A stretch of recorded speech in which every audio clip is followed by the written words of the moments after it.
وإذ قال إبراهيم رب اجعل هذا بلدا آمنا وارزق أهله من الثمرات من آمن منهم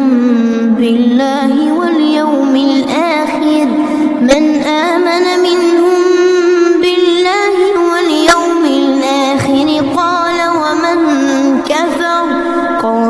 ومن كفر فأمتعه قليلا ثم أضطره إلى عذاب النار وبئس المصير وإذ يرفع إبراهيم القواعد من البيت وإسماعيل ربنا تقبل منا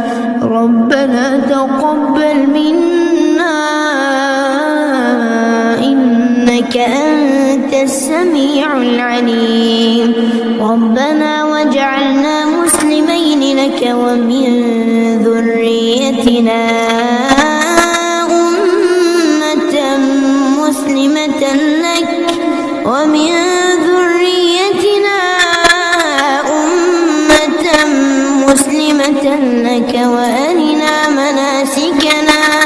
وأرنا مناسكنا وتب علينا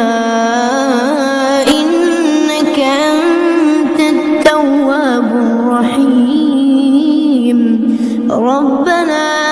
ربنا وابعث فيهم رسولا منهم يتلو عليهم آياتك ويعلمهم الكتاب والحكمة ويزكيهم إنك أنت العزيز الحكيم ومن يرغب عن ملة إبراهيم إلا من سفه نفسه ولقد اصطفيناه في الدنيا وإنه في الآخرة لمن الصالحين إذ قال له ربه أسلم قال أسلمت لرب العالمين ووصى بها إبراهيم بنيه ويعقوب يا بني إن الله اصطفى لكم الدين فلا تموتن إلا وأنتم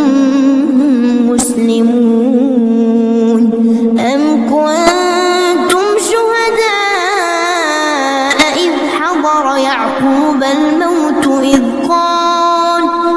قال لبنيه ما تعبدون من بعدي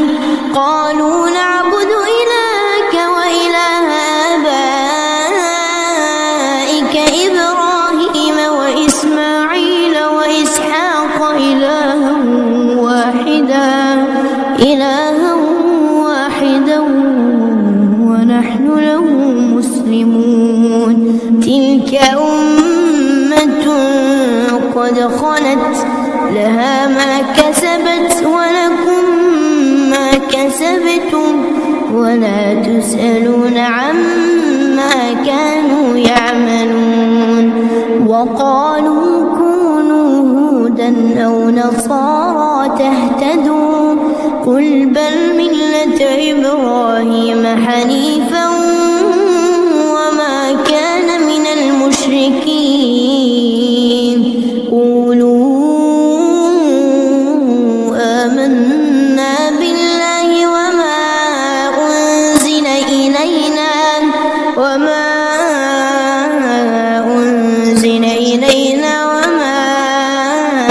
أنزل إلى إبراهيم وإسماعيل وإسحاق ويعقوب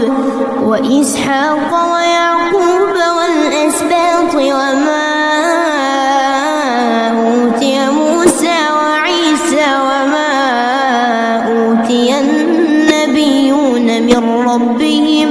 وما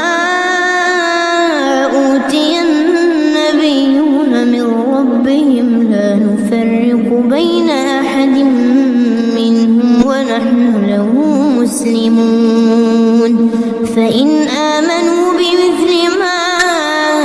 آمنتم به فقد اهتدوا وإن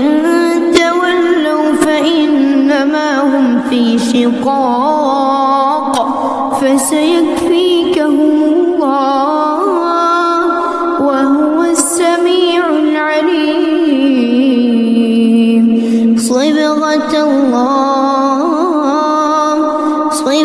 الله ومن أحسن من الله صبغة ونحن له عابدون قل أتحاجوننا في الله وهو ربنا وربكم ولنا أعمالنا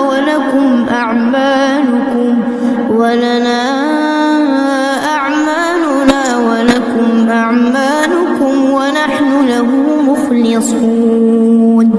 أم تقولون إن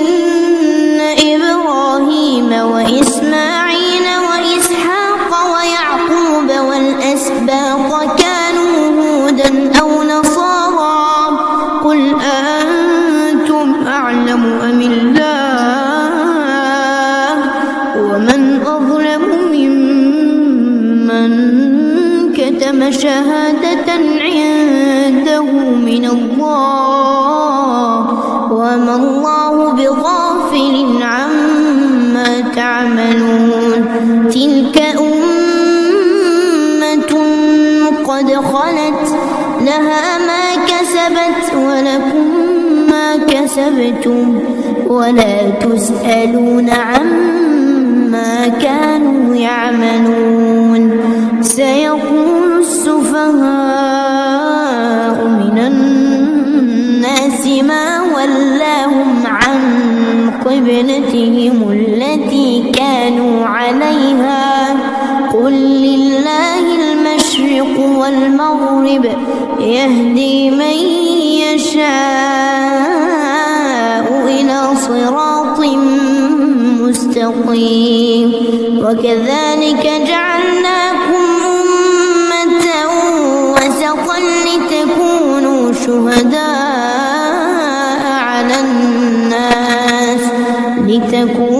شهداء على الناس ويكون الرسول عليكم شهيدا وما جعلنا القبلة التي كنت عليها إلا لنعلم من يتبع الرسول